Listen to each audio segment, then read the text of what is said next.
Lady Marienne Ashcombe had never realized how swiftly a life could vanish until hers disappeared in a single, merciless night, swept away by whispers she could not outrun and accusations she could not disprove, leaving her exiled to a remote corner of the country like a shameful secret no one wished to remember. Now, standing before the weather-beaten cottage in the coastal town of Brackenreach, her gloved fingers tightened around the handle of her small traveling case, as though gripping it might anchor her against the sensation that she was still falling. The wind off the sea pressed cold and unkind against her cheeks, carrying with it the brine of the waves and the faint undertone of fish and tar, scents so foreign to her former world of polished marble and perfumed corridors that she felt as if she had stepped into someone else's life entirely. The cottage was modest, its thatched roof sagging, its door slightly crooked, offering none of the warmth or refinement she once took for granted. Yet it was all she possessed now, the final remnant of a life stripped of friends, reputation, and the fragile security of belonging.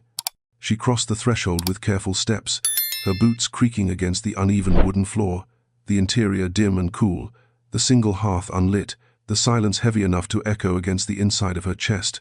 For a long moment she simply stood there, letting the truth settle over her with slow and suffocating weight. She was alone, disgraced, and exiled for a scandal she did not commit, a scandal that had swallowed her so completely that even her protests had sounded like guilt. She set her case down beside the narrow bed and drew in a breath that trembled despite her efforts to steady it, forcing her mind to turn away from the memory that clawed at her, the glittering ballroom lights of her last evening in London, the sudden shift in the crowd's mood, the whispers that rose like a poisoned tide, the condemning glances, and above all the absence of the one man whose presence she had foolishly believed might have stood between her and ruin. Rowan Everstone, Duke of Everstone, had been nowhere to be found when the rumors struck with lethal precision, and in the echo of his silence she had understood with chilling clarity that no one, no friend, no family member, no quiet, unreadable duke, would protect her. That realization had been the deepest cut, deeper even than the lies themselves, and as she unpacked her few belongings now, placing folded garments into drawers rough with age, she felt that wound reopen, raw and pulsing. Yet, underneath the pain, beneath the humiliation that clung to her like a shadow, something else stirred, something she had not expected to feel so soon. It was faint, fragile, easily overlooked, but unmistakably there, the beginning of defiance. She had been cast out, yes, but she was not ruined, not truly, and though Brackenreach was far from everything she once knew, it was also far from the hands that had destroyed her.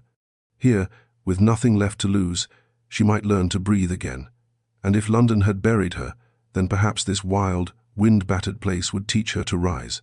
The next morning, Marienne woke to the distant cry of gulls and the dull toll of the small parish bell, sounds so unlike the polished clatter of London carriages that for a moment she could not remember where she was or why her bed felt so narrow, so unyielding.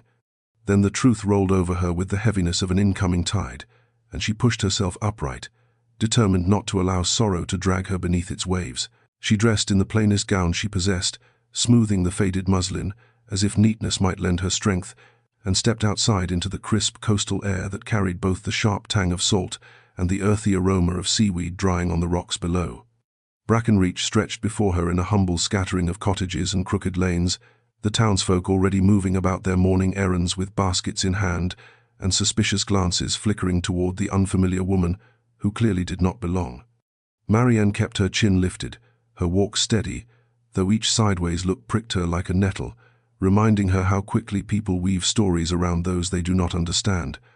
At the small bakery, a stout woman with flour-dusted sleeves paused mid-knead to inspect her before offering bread with reluctant politeness, and Marienne accepted it with quiet gratitude, aware that her careful speech and well-bred posture marked her as an outsider more thoroughly than any rumor could. The blacksmith paused his hammering when she passed, the innkeeper's boy whispered to a fisherman at the pier, and even the gulls seemed to shriek in judgment, yet Marienne forced herself to continue, telling herself that endurance was a muscle she must rebuild one step at a time. When she returned to her cottage, she found her landlady standing by the door, Mrs. Carroway, a thin-lipped woman whose curiosity barely concealed its sharp edges. With a clipped smile, Mrs. Carroway inquired whether Marienne intended to stay long, remarking that quiet towns preferred quiet tenants, And Marienne replied with measured calm that she sought only peace, and would trouble no one. The landlady nodded, though the glint in her eyes suggested she would report every detail of their conversation before the morning ended. Alone once more, Marienne set her loaf upon the small table, her hands trembling with the strain of holding herself composed beneath so many watchful stares. She surveyed the narrow room where her life had been reduced to a few belongings and a single window overlooking the restless sea, and wondered if isolation would save her or undo her entirely. Yet as she rested her palms upon the sill and watched the waves crash again and again against the rocks, she felt a flicker of something steady within her chest. The world here might scrutinize her, but it did not know her story, did not echo the venomous whispers that had chased her from the capital. Brackenreach was suspicious, yes, but it was also silent, and in that silence she sensed the faint possibility of beginning again, even if she did not yet know how. In the days that followed, Marienne settled into a rhythm that felt both fragile and necessary. Though the quiet of Brackenreach seemed determined to press her thoughts back toward the past, she was trying so desperately to outrun. Each morning she swept the cottage floor, mended seams in her gowns, and attempted to lose herself in menial tasks, yet the memories surfaced with relentless persistence, demanding to be faced. She could still recall the precise moment her life had unraveled, the candlelit corridor where she had paused to retrieve her shawl, the sudden appearance of the Viscount with his flushed cheeks and slurred words, the way he stumbled toward her with exaggerated familiarity just as startled guests rounded the corner. That single instant, orchestrated with malicious precision, had been enough to condemn her. She remembered how the whispers swelled like a rising storm, how eyes once friendly turned sharp, how women she had dined with weekly clutched their pearls as though her very presence endangered their reputations, and how even her parents, mortified by the sudden scandal, had withdrawn into a cold, suffocating disappointment. But the memory that cut deepest was not the public humiliation, nor the vicious rumors, nor even the abrupt collapse of everything she once knew. It was the absence of one particular figure in the chaos, the man who had occupied more of her thoughts than she ever dared admit, the man whose steady presence had once steadied her own uncertain heart. Rowan Everstone had not sought her out, had not asked for the truth, had not attempted to quell the accusations with even a single word of defense, and his silence had been a blade far sharper than society's judgment. As she sat beside the cottage window one grey afternoon, her fingers idly smoothing the wrinkles in her skirt, Marienne wondered whether Rowan had believed the lies or whether he had simply chosen not to involve himself in the ruin of a woman whose friendship had never been convenient for a duke of his standing. She tried to banish him from her thoughts, reminding herself that longing for someone who had stood aside during her downfall was a futile self-betrayal, yet the memories came nevertheless. Conversations shared in shadowed corners of crowded halls, a brief brush of hands over a dropped program, the rare but unforgettable softness in his eyes when he looked at her, as though he saw more than she allowed anyone else to glimpse. Those recollections made the sting of abandonment sharper still, as though some part of her had expected him to care, even when she had no right to expect anything at all. With a weary sigh, she rose from her seat and crossed the room, determined to focus on the life she must now build piece by fragile piece. Still, as she lit the small lamp and watched its faint glow push back the creeping dusk, she could not shake the painful truth settling in her heart. She had not only lost her standing in the world, she had lost the one person she once believed might have understood her best. Across the country, in a study far removed from Brackenreach's windswept cliffs, Rowan Everstone stood motionless beside his mahogany desk, staring down at the collection of papers that had just shattered the quiet order of his life, for the truth they revealed was so viciously precise that it struck through his composure like a blade, leaving him chilled with a regret he had never allowed himself to feel until now. The first letter, penned in a servant's uneven handwriting, described a sum discreetly exchanged on the night of Marienne's alleged indiscretion. The second, a ledger page smudged with hurried ink, listed payments to those who claimed to have seen her in a compromising embrace. The third, a note from an informant Rowan trusted without question, confirmed that the Viscount had been coerced into placing himself in her path.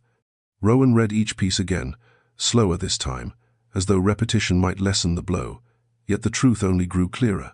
Marienne had been framed, used as a pawn in a political scheme designed to tarnish Rowan's reputation by association, and he, blind, cautious, too bound by propriety, had allowed her to suffer alone.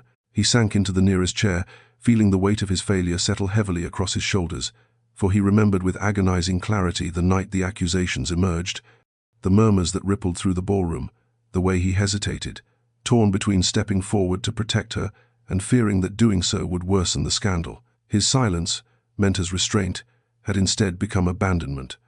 Now, gazing at the evidence laid bare before him, Rowan understood the full cruelty of what she had endured, and the realization tore through him with merciless force. He rose abruptly and paced the room, hands clenched, breath tight, his mind replaying every moment he might have acted differently, every opportunity he failed to seize, every instinct he had suppressed beneath the weight of expectation. The thought of Marienne facing disgrace, exile, and heartbreak, without a single hand extended in her defense, made his chest ache with a rawness he had no name for. When he stopped before the window, the late afternoon light casting long shadows across the floor, Rowan knew with unshakable certainty that he could not remain in London while she suffered the consequences of a crime constructed solely to harm him. He gave orders with swift precision, correspondence cancelled, engagements postponed, carriages prepared, inquiries issued quietly through trusted allies. Within an hour, his household buzzed with movement, though Rowan heard none of it. His thoughts were fixed entirely on Marienne, her dignity, her wounded pride, her silence, her absence. He imagined her somewhere far from here, alone in a place she never chose, believing he had turned his back on her, and the thought ignited something fierce inside him. With the evidence secured and resolve burning steadier than any duty he had ever known, Rowan vowed he would cross the country, find her, and face whatever waited between them, for he would not fail her a second time. Once Rowan resolved to leave London, the decision moved through his household like a quiet storm, swift and undeniable. Yet inside him everything felt strangely slow, as though each breath carried the weight of all the choices he should have made long before this moment. He stood in the center of his chamber, while his valet packed trunks with efficient precision, layering garments and boots with the same calm one might use to prepare for an ordinary journey. Though nothing about this departure felt ordinary, Rowan's thoughts drifted relentlessly to Marienne, her poised smile, her steady gaze, the quiet strength she carried with such effortless grace, the devastation in her eyes the last time he had seen her before she disappeared from the world they once shared. He remembered hearing the rumors grow like ivy, twisting through drawing rooms and parliamentary corridors, and how he had told himself that intervening too quickly would appear suspicious, that silence might give the scandal time to fade. Only now did he understand that his caution had not protected her, but had instead left her exposed to ruin, while he stood frozen behind the safety of his rank. He signed a brief letter to his steward authorizing oversight of the estates during his absence, ignoring the man's startled expression when he learned the Duke would travel without a full retinue. Rowan preferred a smaller escort. Speed mattered more than appearances. As he moved through the grand foyer toward the waiting carriage, the portraits of his ancestors seemed to watch him with stony disapproval, as though a duke embarking on a journey driven not by politics or duty, but by remorse and something far deeper, was an act they could not comprehend. Rowan felt no urge to justify himself. He stepped into the carriage, the door closing with a finality that echoed through his bones, and as the horses lurched forward he felt London slipping away behind him, its glittering facades, its calculated conversations, its suffocating expectations. Fields rolled past in blurred shades of winter green and brown, cottages dotting the landscape like humble witnesses to the turmoil inside him. Hours stretched into days, and Rowan found little rest, for each pause at an inn brought new questions he could not silence. What if she refused to see him? What if she believed he had known the truth all along? What if she had built a new life in which he had no place? Yet beneath these doubts pulsed a fierce determination that refused to fade, a certainty that he could not allow her to face exile alone when she had been punished for a crime engineered to wound him. He carried the evidence with him, secured in a leather case at his side, but the more he traveled, the more he realized that clearing her name was only part of what drove him forward. He needed to look into Marianne's eyes and tell her he was sorry, not as a duke offering restitution, but as a man who had failed someone he cared for more deeply than he had ever dared admit. And so he pressed onward, mile after mile, toward the distant cliffs of Brackenreach and the woman he could no longer bear to leave in silence.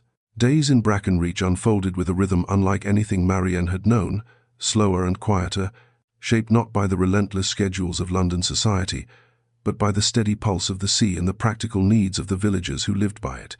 And though she felt out of place in every way that mattered, she soon discovered that even exile offered small opportunities for purpose if she forced herself to reach for them. It began when Mistress Harland, the elderly apothecary known for her sharp tongue and unyielding standards, stopped Marienne outside the shop with a curt question about whether she had ever ground herbs or sorted tincture bottles. Marienne admitted she had not, expecting dismissal, yet the older woman merely sniffed and declared that hands which could embroider silk could certainly manage labels. The next morning Marienne reported to the apothecary, uncertain and self-conscious, only to find that the cramped little shop, its shelves lined with jars of rosemary, valerian, and dried nettle, felt strangely comforting in its simplicity. Mistress Harland wasted no time assigning tasks, sweeping the uneven floors, organizing vials, trimming medicinal leaves, measuring powders with a steadiness Marienne feared she lacked. Yet as she worked, she felt a faint but undeniable shift within herself, as though each small duty tethered her more firmly to the present, rather than the ruins of her past.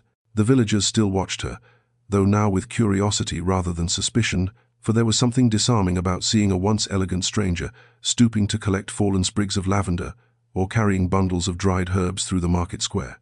Children stared openly, women whispered behind baskets of fish and cloth, and the blacksmith even paused mid-strike one afternoon to remark that Mistress Harland had never taken on help before. Marienne answered such observations with polite restraint, unwilling to invite conversation yet unwilling to appear unfriendly, for she sensed that every interaction here shaped her new beginning in ways she could not yet understand. She found herself growing accustomed to the scent of mint and chamomile clinging to her sleeves, the faint grit of crushed petals beneath her nails, the quiet satisfaction of leaving a shelf tidier than she found it. Each evening she returned to her cottage with the ache of honest labor warming her limbs, and though her solitude remained, it no longer felt quite so suffocating. Still, once the lamps were lit and the sea wind rattled the shutters, memories crept in uninvited, tugging her back toward the life she had lost. There were moments when she caught her reflection in the darkened window and hardly recognized the woman staring back, the woman who no longer wore silk, who no longer moved through glittering halls, who no longer belonged to any world she once called her own. Yet beneath the sorrow, beneath the bruised pride and lingering grief, Marienne sensed a fragile thread of strength returning, woven from the simple truth that she was surviving.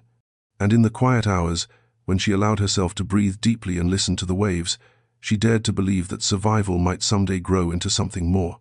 After days of unbroken travel, Rowan Everstone finally glimpsed the jagged coastline of Brackenreach through the carriage window, the cliffs rising like weathered sentinels guarding a world that felt foreign to everything he had ever known. And as the horses descended the winding road toward the cluster of cottages below, he felt a tension coil inside him with each passing moment. He had imagined this place only in fragments, sea wind, rough paths, quiet corners where Marienne might walk alone, but the reality of it unsettled him more deeply than he expected. Brackenreach was not simply distant from London, it was a wholly different existence, stripped of luxury, stripped of noise, stripped of everything she once deserved. The thought of her living here, carrying her pain in silence, ignited a mixture of sorrow and anger that burned low in his chest. When the carriage stopped before the small harbour inn, Rowan stepped out into the sharp coastal air, his boots sinking slightly into damp earth, and he drew in a long breath, startled by how raw and bracing the wind felt against his skin. Villagers looked up from their baskets and fishing nets, pausing mid-step to stare at the tall, finely dressed stranger who moved with the unmistakable bearing of a man accustomed to deference.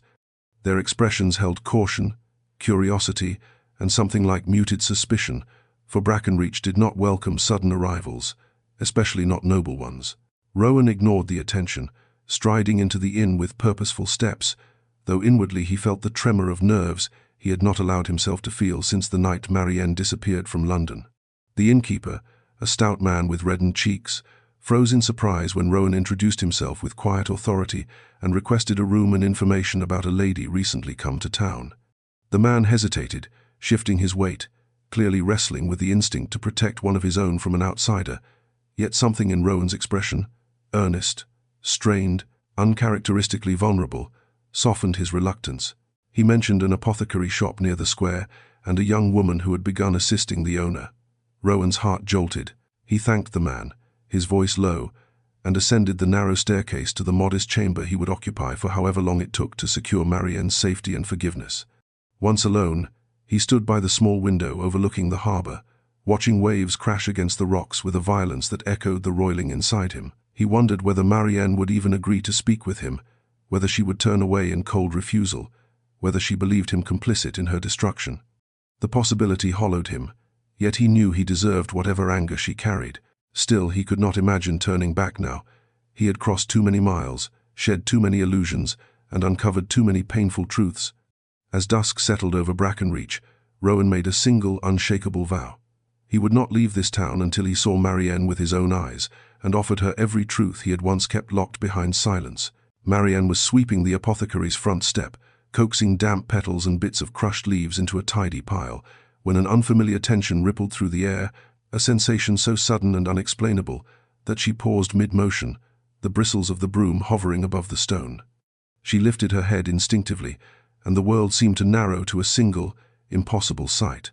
Rowan Everstone striding down the crooked lane toward her, the wind tugging at the edges of his coat, his gaze fixed on the apothecary sign as though the rest of the village had fallen away. For a heartbeat, Marienne could not breathe. Everything inside her recoiled and leapt at once, a wild clash of disbelief and dread, of longing she refused to acknowledge, and fear that struck her so sharply she felt it in her fingertips. She stepped back instinctively, her pulse leaping beneath her skin, for nothing about his presence here, so far from London, so far from the world he belonged to, made sense. Rowan did not see her at first, and she prayed he would not. She could not bear for him to witness her like this, in a plain working gown, dusted with herbs, her hair pinned without care, her pride held together by fragile threads. But fate had never favored her wishes, and as he drew closer, his gaze lifted from the sign and locked onto her with such sudden, unguarded recognition that she felt the floor of her world tilt. His steps faltered, just briefly, just enough to reveal the shock and relief that flashed across his features before he mastered them, but Marienne had already spun toward the shop door, clutching the broom as though it were a shield. She pushed inside, letting the familiar scent of rosemary and old timber envelop her, as she forced her breathing into something resembling control. Mistress Harland glanced up from the counter, one eyebrow raised in mild annoyance at the abrupt entrance, but Marienne could not form the explanation her mentor clearly expected. All words tangled uselessly in her throat. Instead, she retreated behind the work table, her fingers trembling as she pretended to inspect a jar of peppermint. Through the window she saw Rowan pause just outside the door, his silhouette outlined against the pale morning light, the shape achingly familiar and unbearably foreign all at once. She feared he might enter, feared he might speak her name in that low, steady voice she had not heard in months, feared he might tear open every wound she had spent her exile trying to stitch closed. Yet beneath the fear pulsed something far more dangerous, the undeniable truth that part of her had wanted him to come, despite everything he had done and everything he had failed to do. The thought made her chest tighten. She willed herself to calm, to harden, to remember the silence he had given her when she needed him most. But as she watched his hesitant shadow shift outside the glass, she knew one thing with painful clarity. Her past had followed her to Brackenreach, and nothing she had built here would remain untouched by his return. Rowan stood outside the apothecary door for several long seconds, uncertain whether he had the right to cross its threshold, yet unable to step away from the place where he had finally found her after months of regret, searching, and sleepless reflection. And when he finally pushed the door open, the small bell above it chimed with a delicacy that felt painfully at odds with the storm inside him. The scent of herbs, sharp mint, dried rose, crushed valerian, washed over him, and there she was, standing behind the work table with her hands braced against its worn surface, her breath uneven despite her best efforts to appear composed. Marienne did not look at him at first. She kept her gaze fixed on the jar before her, as though the label demanded her every ounce of concentration. Yet Rowan saw the slight tremor in her fingers, the quick rise and fall of her chest, the way her shoulders stiffened the moment he entered. He had prepared a dozen phrases during his journey, careful, measured explanations for his absence, apologies rehearsed until they lost meaning, quiet admissions of fault he feared she would dismiss. But now every word fled him. He spoke her name softly, barely more than a breath, and she flinched as though the sound itself hurt. When she finally raised her gaze to him, he felt the force of it like a blow, wary, wounded, and filled with a dignity he knew he had contributed to fracturing. "Why are you here?" she asked, her voice low but steady, though he recognized the strain beneath it. She had always wielded composure like armor, and he had once admired that about her, though now it struck him as something brittle, painfully earned. Rowan stepped forward, only slightly, terrified of crowding her, and told her he had come because he owed her the truth, because he had been blind, because he had believed her silence meant distance rather than despair, because he had failed her when she needed him most. Marienne listened without interrupting, her expression revealing nothing, yet her eyes flickered in a way that told him she heard every word and weighed each one carefully. He explained the conspiracy, the forged letters, the bribed witnesses, the political motivations behind her ruin, and as the explanation unfolded, he saw emotion break through her mask, shock first, then disbelief, then a weary, devastating understanding. When he finished, she drew a slow breath, her voice trembling only slightly as she asked the question he feared most, why he had waited so long to come. Rowan swallowed hard, admitting he had hesitated, trapped by duty, by pride, by fear of making matters worse, and that his silence had been a cowardice he would regret for the rest of his life. For a moment neither of them moved. The shop felt too small for the weight of everything unspoken between them. Then Marienne lowered her gaze, her voice barely above a whisper, as she told him that truth alone could not erase abandonment. Rowan felt the words cut deep, but he accepted them because they were deserved. For the first time since her exile, they stood face to face not as strangers separated by failure, but as two people standing in the wreckage of what had once been trust. Rowan returned to the apothecary the following morning with a resolve carved into every line of his posture, for he had spent the night confronting the full weight of Marienne's pain and the sharper truth that his apology, sincere though it was, could not mend the months she had endured alone. When he stepped inside, she was arranging bundles of dried thyme with deliberate precision, her movements calm but her eyes shadowed with the exhaustion that follows too many emotions felt in too little time. Mistress Harland, perceptive as ever, muttered that she would check her storeroom and disappeared with suspicious swiftness, leaving an opening Rowan knew was intentional. He approached slowly, determined not to startle her, and when she did not look up, he asked if they might speak privately. Marienne hesitated before giving a brief nod, leading him outside to the narrow walkway where the morning sun slanted across weathered stone. The sea wind tugged at her hem, and for a moment Rowan simply looked at her, struck by how fiercely she seemed to hold herself upright despite everything she had endured. Then, with the care of a man stepping onto fragile ground, he told her he wished her to return to London with him, not as someone who needed rescue, but as someone who deserved restoration, justice, and a life untainted by lies. Marienne's breath stilled, her expression tightening in a way he had come to recognize as her quietest form of self-protection. She asked whether he believed a change of scenery could heal what had been broken, whether he truly thought she could walk back into the city that had devoured her dignity and greet it without trembling. Rowan insisted that she should not bear the consequences of a crime designed to wound him, that London needed to see the truth, that he would stand beside her through every confrontation. But Marienne took a single step back, her voice steady despite the tremor beneath it, and told him she could not simply resume the life she had lost, as though exile had been an inconvenient pause rather than a shattering. Brackenreach had given her breath, given her space, given her the smallest fragile sense of self she feared London would crush again. She refused to be swept away by his urgency, no matter how well-intentioned. She could not trade one form of helplessness for another. Rowan felt the refusal strike deep, yet he understood the truth beneath her words. She had rebuilt herself piece by fragile piece, and he was asking her to risk breaking again before she was ready. He apologized quietly, promising he would not pressure her, but Marienne only shook her head, saying apology was not what she needed. She needed time, autonomy, and the assurance that her choices would not be overshadowed by his remorse. When he finally left the apothecary, the distance between them felt both painfully wide and strangely necessary. Marienne watched him walk away with a heart heavy yet unbowed, telling herself she had protected the only freedom she possessed. And though Rowan's retreat carved a hollow ache through her resolve, she did not call him back. Rowan refused to leave Brackenreach, though Marienne's rejection echoed through him with a weight he could not shake, and each morning he rose in the modest harbour inn with the same unyielding conviction that distance would only worsen the fracture between them. He began walking the narrow lanes each day, learning the rhythms of the town that had become her refuge, noting the fishermen who hauled nets at dawn, the vendors arranging crates of salted cod, and the cluster of curious children who whispered whenever he passed. Though his presence drew attention, Rowan ignored the stares, for his purpose allowed no retreat, and he found himself studying every doorway in hopes of seeing Marienne emerge with her steady gait and guarded expression. Sometimes she noticed him, and in those fleeting moments her eyes flickered with something he could not decipher, resentment, perhaps, or sorrow, or an ache she refused to name, and each glance carved deeper into his resolve. He understood that trust could not be forced, that apology alone could not mend the breach, and so he chose presence instead of pressure, showing her through patience what he could not yet voice.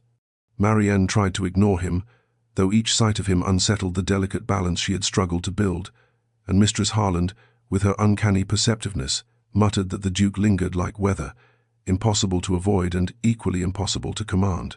The villagers soon crafted theories of their own, whispering in doorways and along the wharf, and though their speculation irritated Marienne, it also revealed something she had not realized. Rowan was not merely visiting, he was waiting. He waited through rain, through wind that rattled shutters, through evenings when lanterns glowed softly in the apothecary, and he saw her silhouette moving with weary purpose. He waited because leaving felt like abandoning her a second time, and in that realization lay the truth he had avoided for years. His loyalty to her had long since transformed into something far more dangerous, far more tender. And though Marienne remained cautious, keeping distance as if it were the final shield she possessed, Rowan sensed that his constancy was no longer unwelcome. It lingered between them like a hesitant question neither dared to speak aloud. Yet even as days passed, he did not approach her again, choosing restraint over desperation, for he knew any misstep might shatter the fragile groundwork forming between them. Instead he offered quiet gestures, a repaired latch on the apothecary gate, a word of thanks to villagers who treated her kindly, a deliberate refusal to respond when gossip sought to provoke him. Marienne noticed these things despite herself, and though she resented the way hope stirred where it should not, she could not deny that his presence, once wounding, had begun to steady something inside her. Still, she reminded herself that endurance was not trust, and trust was not forgiveness, and forgiveness was a bridge she was not yet certain she wished to rebuild, even if her heart whispered otherwise sometimes. It did not take long for the people of Brackenreach to notice that the tall, solemn stranger who walked the lanes each morning seemed inexorably drawn to the apothecary shop, and though Rowan kept a respectful distance, the villagers' curiosity swelled into whispers that drifted through market stalls and over muggy tavern counters, each retelling growing more embellished than the last. Marienne felt the shift almost immediately. The way conversations quieted when she approached, the knowing glances exchanged between fishermen's wives, the hesitant smiles from those who once looked through her, as though she were little more than sea mist drifting past. At first, she tried to ignore it, telling herself that gossip was as natural in a small town as tides or gulls, yet each speculative murmur lodged beneath her ribs like a grain of sand she could not dislodge. Mistress Harland, who missed nothing, observed the situation with dry amusement, claiming that Rowan's presence had restored more energy to the town's gossip mill than a decade of bickering fishermen. Marienne wished she could find the humor in it, but every whispered assumption unnerved her, for she had fled London precisely to escape the cruelty of public scrutiny, and now the beginnings of that same scrutiny threatened to take root in her fragile sanctuary. One afternoon, as she returned from purchasing salts from the candlemaker, she found Rowan waiting several paces from the apothecary door, not close enough to force conversation yet unmistakably present. His expression, solemn and sincere, held no expectation, but his proximity alone intensified the whispers threading through the square.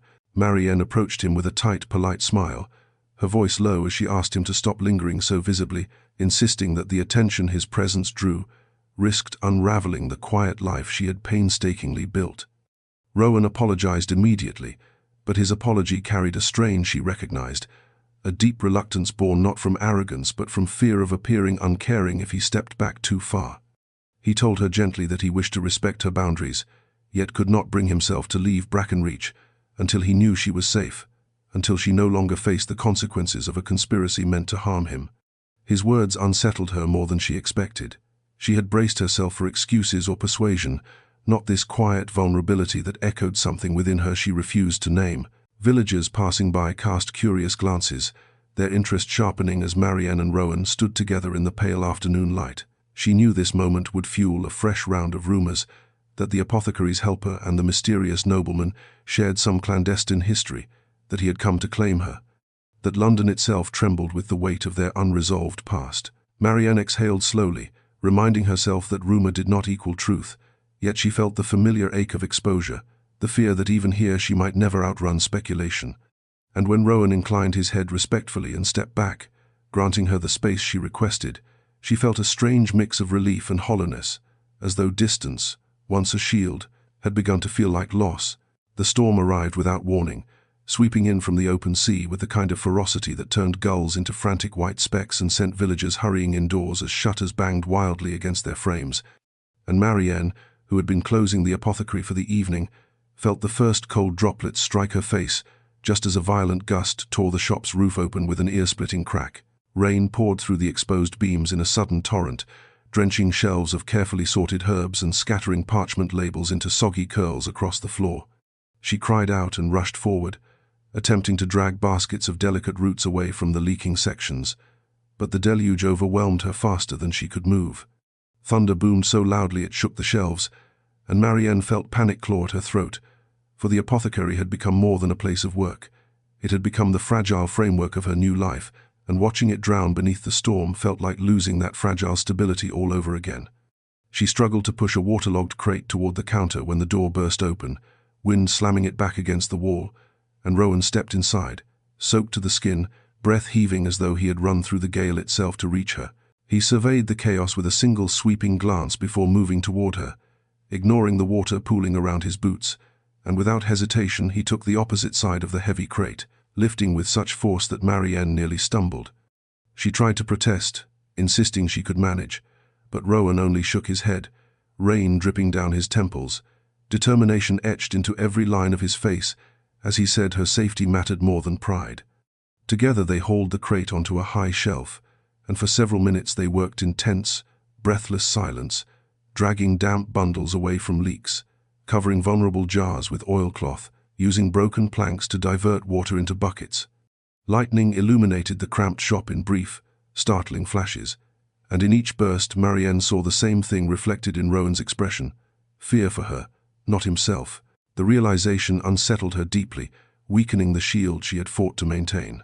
At one point her foot slipped on the wet floor, and Rowan caught her arm with a firm, steady grip, his touch sending a shock of emotion through her that she tried desperately to ignore. He released her slowly, as though afraid she might break from even that smallest contact. When the worst of the storm finally eased, the roof still groaning but holding, they stood amidst the dripping ruin, breathing hard, exhaustion settling into their limbs. For the first time since his arrival, Marienne felt her anger loosen beneath the weight of something gentler, gratitude, unwanted, yet undeniable. Rowan met her gaze with quiet concern, and though neither spoke, the truth hung between them like the lingering rain-damp air. Whatever separated them, whatever wounds remained unhealed, fate had forced their hands tonight, drawing them into a reluctant partnership neither had been ready to face. When the storm finally drifted out toward the deeper waters, leaving Brackenreach wrapped in a heavy hush broken only by the soft drip of rainwater slipping through the patched roof, Rowan insisted on staying until the apothecary's hearth was lit, and the worst of the chill eased from the air. Marienne tried to send him back to the inn, but her protest lacked conviction, worn thin by exhaustion and the fragile gratitude she could no longer entirely suppress. Mistress Harland remained overnight with her elderly patient on the far side of town, leaving the shop unusually quiet, and as Rowan coaxed the fire into a steady glow, the flickering light caught the sheen of damp hair at his temples and the shadows clinging beneath his eyes. Marienne watched him from across the small room, her arms wrapped around herself more for steadiness than warmth, and she felt a strange, unsettling shift inside her, as though the storm outside had cracked something open within her too. She offered him tea as a courtesy, expecting him to decline, yet he accepted with a quiet, "Thank you," spoken with a sincerity that made her chest tighten. They sat opposite each other at the small table, steam rising between them, the silence stretching long and fragile, until Rowan broke it with the soft admission that he had feared for her tonight far more than he had feared the storm itself. Marienne looked away, unsure how to respond to the rawness in his voice, for she had prepared herself for apologies, explanations, perhaps even pleas, but not this quiet vulnerability. Rowan continued, telling her he had spent months imagining her suffering, imagining her loneliness, imagining the weight of blame she should never have carried, and each word unraveled the composure she had clung to since her exile. She told him she had not wanted him to see her like this, unsettled, rebuilding her life from scraps, stripped of everything that once made her feel anchored. Rowan replied that what she had built here, with her own hands and strength, was something he admired far more than anything London had ever celebrated. His voice held no flattery, No agenda, just truth spoken with aching reverence. Their gazes met across the table, and the moment pulsed with a quiet intensity neither of them had the strength to break. Marienne felt memories rising unbidden, the conversations they once shared at crowded soirees, the subtle warmth in his eyes when he looked at her, the fragile hope she had once dared to nurture before everything shattered. Rowan reached for his teacup, not to hide his expression but to steady himself, and Marienne realized that he was struggling too, navigating the delicate space between apology and longing. She thanked him for helping with the storm damage, her voice barely above a whisper, and he answered that he would walk through 1,000 storms if it meant keeping her safe. The words struck her deeply, though she could not bring herself to acknowledge it aloud. When he finally rose to leave, the embers casting a warm glow across his features, Marienne watched him linger at the doorway, as if reluctant to step back into the rain-washed world. And when he murmured a soft good night, she felt the quiet truth settle around her like the faint smoke from the hearth. Something between them had changed tonight, subtle yet impossible to ignore.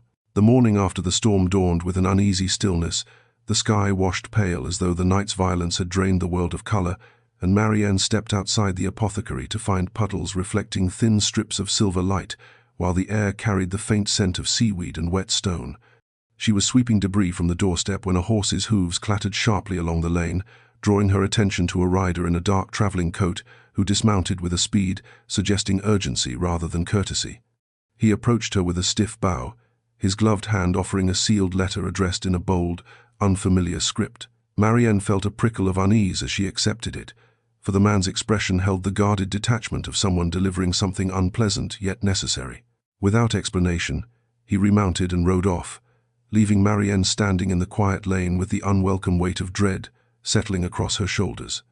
Inside the shop she broke the seal, her breath catching as she read the message, anonymous, unsigned, written with ruthless precision, warning her that her presence in London would only invite further scandal, that those who had orchestrated her downfall would not hesitate to destroy her again should she attempt to return. The final line chilled her most. Tell Everstone to abandon this pursuit before he ruins you both. Her hands shook as she lowered the letter, her pulse thudding erratically, memories of whispered accusations and cruel stares roaring back with merciless clarity. She had believed the worst of her humiliation was behind her, yet this letter seemed to reach across the miles from the city she once called home, reminding her how easily her life had been shattered. Before she could steady her breathing, the door swung open and Rowan strode inside, his expression tightening as he saw the paper trembling between her fingers. Without waiting for her explanation, he took it gently but firmly, reading the message with growing fury etched into every line of his face. His voice, when he finally spoke, was low and thunderous, promising that whoever had sent the threat would face consequences far harsher than they anticipated. But Marienne stepped back, frightened not of him, but of the reminder that powerful forces still watched her, still sought to silence her, still saw her as a vulnerability to exploit in their war against Rowan. She told him she did not want him entangled further in her suffering, that his presence here had already drawn attention she could not bear to shoulder. Rowan countered softly yet fiercely that he would not leave her to fend off threats alone, not when she had already borne so much without support. His protectiveness unsettled her, stirring emotions she had worked tirelessly to suppress, and she found herself torn between fear of further harm and the quietly devastating comfort of his devotion. The letter lay on the counter between them like a ghost of her past, but the weight of Rowan's vow lingered heavier still, for in his eyes she saw not pity but a determination that frightened and steadied her in equal measure.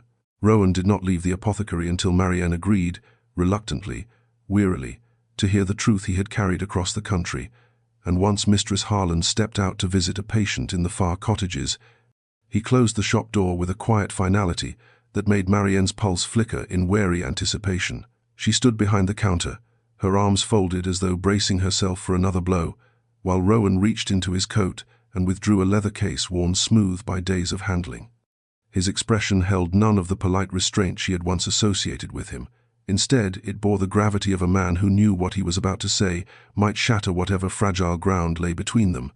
He placed letters, ledgers, and transcripts onto the counter one by one, each document a stark fragment of the conspiracy she had unknowingly been caught in. At first Marienne could only stare at the inked lines without truly seeing them, her mind resisting the enormity of what they represented, but as Rowan spoke, slowly, carefully, painfully, each piece of the puzzle clicked into place with the inevitability of falling stones.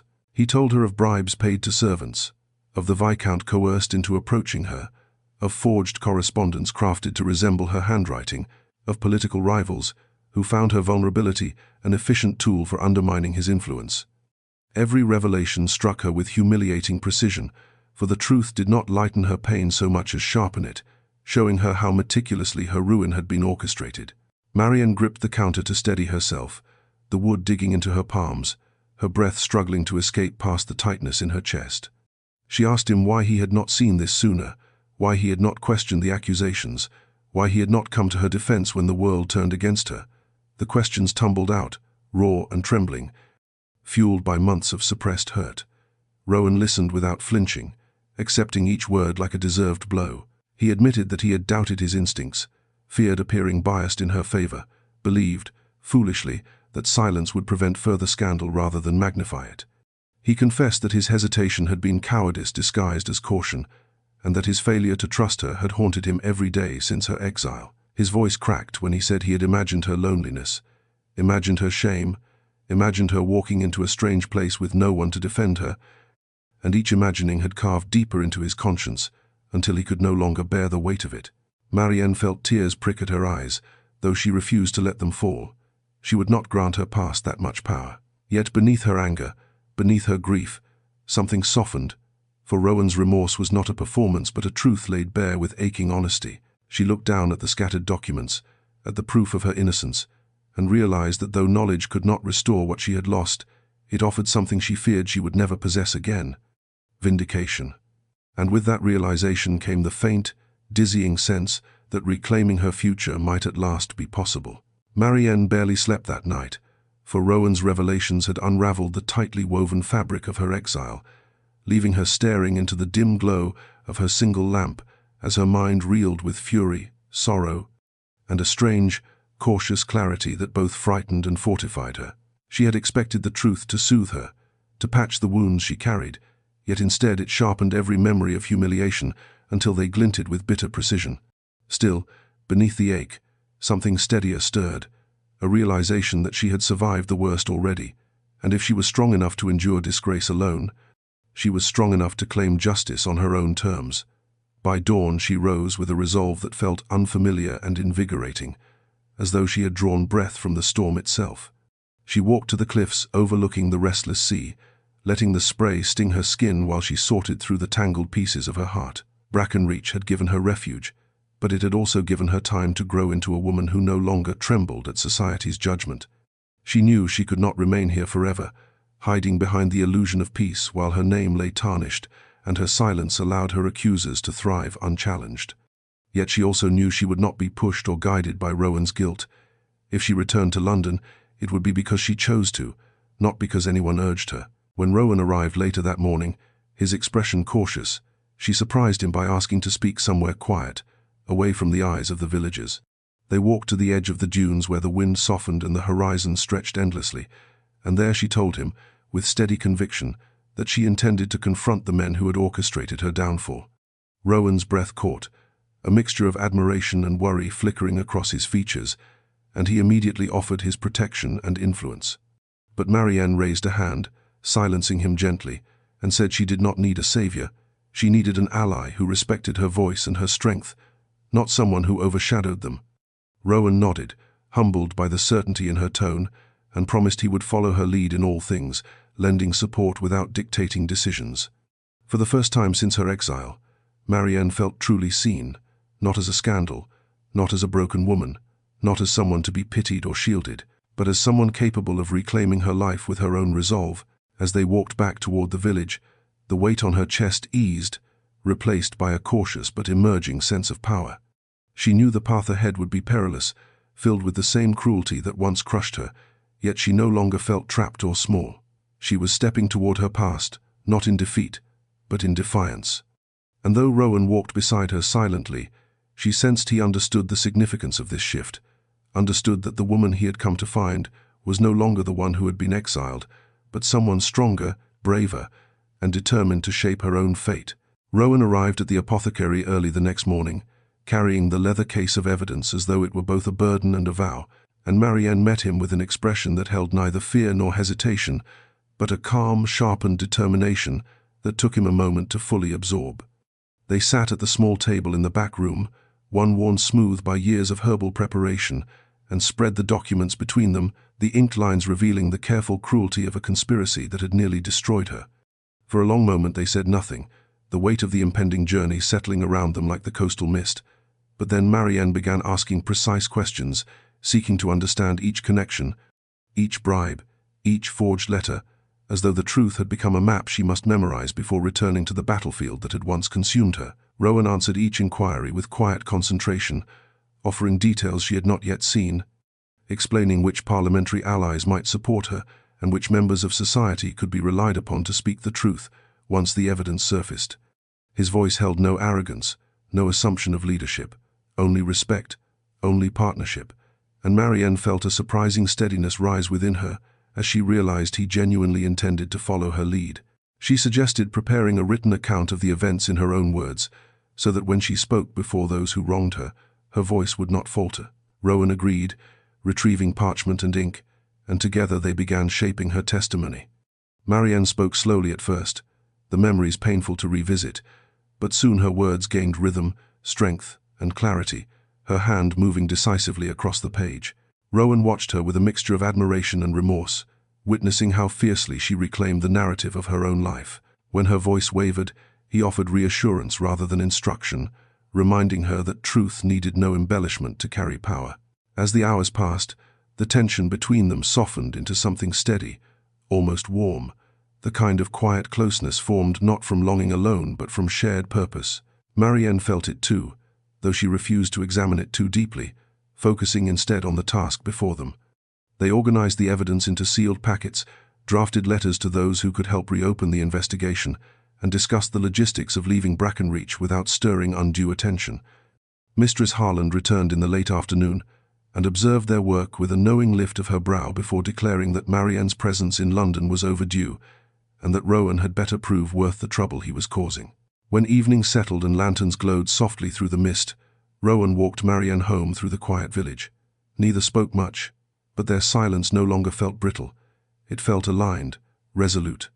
Standing at her cottage door, Marienne realized she no longer trembled at the thought of returning to the city that had cast her out. She was not walking back in shame, she was walking back in truth, and Rowan, for once, did not stand ahead of her or behind her, but exactly at her side. The morning they left Brackenreach for London unfolded beneath a sky washed in silver mist, the quiet kind that softened the edges of the world, and as Marienne stepped into the waiting carriage, she felt the faint tremor of uncertainty beneath her determination. Yet when Rowan offered his hand to steady her, his touch warm and brief, she found herself accepting it without the hesitation that once governed every gesture between them. They settled into their seats as the horses pulled forward, the coastline fading behind them in slow, reluctant increments, and soon the familiar rhythm of travel wrapped around them like a muted heartbeat. At first they spoke only of practical matters, when to deliver the first set of letters, how to approach the magistrate, which allies might risk supporting her, but gradually those topics gave way to softer, quieter threads of conversation as the miles unfolded beneath the wheels. Marienne found herself confessing how strange it felt to rebuild a life after it had been so thoroughly dismantled, and Rowan listened with an attentiveness so gentle it unsettled her, as though each word she spoke mattered more than any political intrigue that once filled his days. He shared pieces of his own past in return, small glimpses she had never known, moments of loneliness hidden beneath the rigid expectations of his title, the pressure to embody a legacy he had never chosen but could never escape. Their exchanges wove into a rhythm both natural and unexpectedly intimate, and soon the carriage felt less like a means of travel and more like a fragile sanctuary suspended between the world she had left and the world she was preparing to face. When they paused at an inn for a midday rest, Rowan draped his coat over Marienne's shoulders without thinking, and though she tried to return it, a gust of cold wind decided the matter for her, leaving her wrapped in the faint, unfamiliar comfort of his warmth. She caught him watching her once, not with the intensity of longing she feared, but with a quiet, reverent admiration that made her breath falter. It was the kind of look she had once imagined receiving from him before the scandal tore her life apart, and seeing it now, stripped of expectation, stripped of presumption, felt both healing and perilous. As evening drew near, the sun casting long golden streaks across the passing fields, Marienne realized how profoundly the distance between them had shifted. The silence that occasionally settled was no longer tense or uncertain. It was companionable, the kind that forms when two people move toward the same horizon with unspoken trust. Rowan's presence, once a reminder of everything she had lost, now steadied her in a way she could neither dismiss nor entirely welcome. And though she reminded herself that their journey was bound by necessity, not sentiment, she felt something growing quietly in the spaces between their words, something fragile, something dangerous, something that felt suspiciously like hope. As the carriage rolled steadily toward London, Rowan felt the familiar landmarks of his world creeping closer along the horizon, gentle slopes giving way to manicured estates, the roads smoothing into well-traveled paths, and with each passing mile an ache tightened behind his ribs, a mixture of anticipation and dread he struggled to disguise. Marienne sat across from him, her gaze fixed on the blur of countryside beyond the window, and though her posture remained composed, Rowan sensed the layers beneath her calm.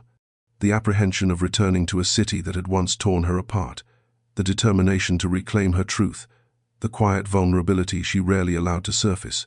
Watching her stirred something he could no longer suppress. He had spent the entire journey wrestling with words he feared to speak too soon, words shaped not by guilt or obligation, but by the stark realization of how deeply she had come to matter to him. He told himself the time was not right, that burdening her before the inquiry would only complicate what must remain focused and clear, yet every moment he spent near her, every softened glance, every shared silence, made restraint feel unbearably tight, like a thread pulled to breaking. When they stopped at a coaching inn for the night, Rowan found himself lingering outside the carriage while Marienne stepped down, the glow from the windows casting her in warm amber light. Something in that simple image, her hair loosened slightly by the wind, her expression thoughtful yet steady, nearly unraveled the discipline that had governed him for years. He wanted to tell her everything, how her absence had hollowed him, how her exile had haunted him, how he had crossed the country not as a nobleman, correcting an injustice, but as a man desperate to find the one person who had always seen him beyond his title. Yet when he opened his mouth to speak, the words tangled against the weight of responsibility pressing down on him. She did not need the burden of his emotions now. She needed a partner in her fight for justice, not a man confessing affections that might overwhelm or confuse her at the very moment she prepared to face the world again. Inside the inn, as they shared a modest supper, Rowan could barely focus on the meal. Every small gesture from Marienne, the way she tucked a loose strand of hair behind her ear, the way her brow furrowed when she concentrated on reviewing her prepared testimony, felt impossibly tender, pulling him closer to a precipice he dared not cross. He forced himself to remain silent, though the strain etched lines of tension along his jaw. Marienne noticed, pausing mid-sentence to ask whether he was unwell, and Rowan shook his head quickly, offering a cautious smile he knew fooled neither of them. But she did not press further, perhaps sensing he carried something heavy yet choosing to respect his boundaries as he had learned to respect hers. Later, when they retired to their separate rooms, Rowan lingered at his door, staring down the dim corridor with a hollow ache pulsing through him. He had come so close to confessing the truth burning inside him, yet he understood that timing mattered almost as much as truth. For now, he would carry his feelings in silence, because Marienne deserved clarity, not tangled declarations spoken at the edge of fear. Still, as he closed his door, he could not shake the certainty that soon, very soon, silence would no longer be enough. They reached the parliamentary district under a sky the color of tarnished silver, the air thick with the oppressive quiet that always seemed to settle over London whenever the truth threatened to surface. Marienne followed Rowan through the stone archway, her steps steady despite the faint tremor beneath her gloves, for the letter she carried felt less like paper and more like a blade she intended to place in the hands of those who once condemned her. Rowan walked at her side without crowding her, his presence quiet but resolute, and though he kept his expression carefully composed, she sensed the tension woven through every measured step he took. Inside the grand hall, murmurs rippled like distant thunder as the magistrates prepared to hear new testimony, and Marienne felt the crush of memory sweep over her, recalling the night she had stood in a similar chamber, stripped of dignity and hope. She inhaled slowly, reminding herself that she did not come to beg, but to reveal the truth that should have protected her from ruin in the first place. Before she could speak, however, a figure broke from the crowd, a courier dressed in the colors of a private household, his eyes darting nervously, as though he feared he might be recognized. He approached Marienne with a hesitant bow and slipped a folded note into her hand before vanishing as quickly as he had appeared, leaving behind only the echo of hurried footsteps. Rowan's attention snapped to her immediately, his eyes narrowing as he asked what the message contained. But Marienne, feeling a strange chill run beneath her skin, opened it with hands that betrayed the smallest tremor. The note held only 7 words, written in a hand she did not recognize. "You are not as safe as he believes." A slow dread settled over her, not the paralyzing terror she once felt in London's glare, but something colder, more calculated, as if whoever watched her now wished her to know that their reach extended far beyond the city's borders. Rowan took the paper from her gently, though his jaw tightened with unmistakable fury, and for a moment she feared the force of his anger might draw every eye in the chamber, yet he forced himself to remain still, to breathe, to think. He leaned closer, lowering his voice as he told her that this threat changed nothing, that her testimony would still be heard, that he would not allow fear to dictate the steps she had fought so hard to reclaim. Marienne met his gaze, seeing in it not the restrained distance he once maintained, but a fierce, steady loyalty that unsettled her as much as it strengthened her, and with a slow breath she nodded, choosing to step forward rather than retreat. The magistrate called her name then, echoing through the hall, and as Marienne stepped into the center of the chamber with Rowan at her side, she realized that fear had not vanished, it had been outweighed by resolve. When the inquiry adjourned for the afternoon, releasing its gathered tension into the echoing corridors, Marienne felt the weight of the threatening note settle heavily in her chest, not as panic, but as a tightening clarity, a reminder that she stood on a battlefield marked by unseen dangers. Rowan guided her through a quieter passageway, offering the steadiness of his presence, yet she sensed the storm churning beneath his composed exterior. He had said little after the magistrate dismissed them, his silence edged with the sharp restraint of a man who feared his anger might consume every rational thought if he dared give it voice. Once they reached a secluded alcove, Marienne stopped abruptly, refusing to let the quiet fill with unspoken tension. She turned to face him, folding her arms with deliberate calm, and told him that his reaction had frightened her, not the note, not the threat, but the force of fury she had seen tightening his jaw, the fury that reminded her how easily protection could become something suffocating if left unchecked. Rowan blinked, startled, as though he had expected gratitude or reassurance rather than confrontation. She continued, explaining that she could not bear to watch him throw himself into danger on her behalf, simply because guilt gnawed at him. He opened his mouth to protest, but Marienne lifted a hand, silencing him with a gentle firmness she had never shown him before. She told him she understood why he felt protective, understood the remorse that had driven him across the country, understood the weight he carried from every moment he had failed to act. But she refused to be the fragile figure he guarded with reckless devotion. She had walked through exile alone. She did not need shielding now. She needed partnership, trust, and space to fight for her own name. Anything less threatened to reduce her to the same powerless figure society once forced her to become. The words struck Rowan with visible force. His breath left him in a slow exhale, and his shoulders eased, as though something long coiled inside him finally unclenched. He confessed, with a rawness that caught her off guard, that he feared losing her again, not as an obligation, not as atonement, but because the thought of harm reaching her made something inside him fracture. Marienne felt her sternness soften at that, the truth in his voice threading through her carefully maintained defenses. She stepped closer, letting her fingers rest briefly against his sleeve, telling him that she did not doubt his sincerity, but sincerity alone was not what she needed from him. She needed him to trust her strength as much as he trusted his own. Rowan nodded slowly, the fierceness in his eyes replaced with something steadier, humbler. For a moment, they stood in a silence shaped not by avoidance but by mutual understanding, the air thick with the fragile beginnings of balance. And as they returned to the corridor side by side, Marienne sensed that something essential had shifted. Rowan was no longer attempting to shield her from the world. He was learning to stand with her instead. The next morning dawned with a pale, brittle sunlight that seemed almost hesitant to touch the city's stone facades, and Marienne found herself standing beside Rowan as their carriage pulled away from the magistrate's offices, carrying them toward the district where the first round of political testimonies would begin. Though they had expected to walk, Rowan insisted the carriage would draw less attention than 2 figures conversing on foot, and for once, Marienne did not counter him. She understood now that consideration did not always equate to control, and he understood that protection did not always require possession. Still, as she settled into the seat opposite him, She felt a strange flutter beneath her ribs, not of fear but of anticipation, the sensation of stepping into a future she had once believed forever closed to her. Rowan sat with his hands clasped, his posture rigid with focus, yet his eyes softened whenever they drifted toward her, and Marienne wondered whether he, too, sensed the precarious threshold upon which they balanced. They spoke quietly of the next steps, the allies willing to stand with them, the officials prepared to review the evidence, the order in which she would present her testimony.